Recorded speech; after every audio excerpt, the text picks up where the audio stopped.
వేదికపై రావాల్సిందిగా కోరుతున్నాను. నా పేరు రిషిక. దయచేసి మీ ఎడమ చేయి చాపండి.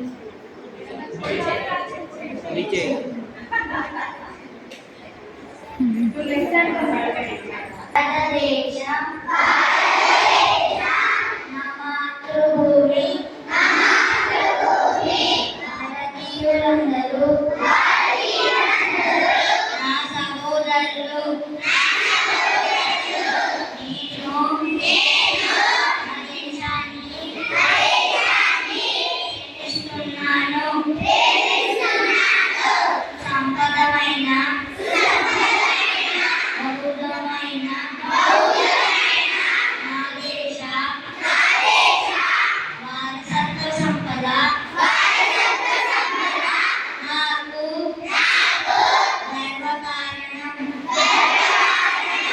దీనికి అర్హత పొందడానికి సర్వదా నేను కృషి చేస్తున్నాను. నా తల్లిదండ్రుల్ని, ఉపాధ్యాయులని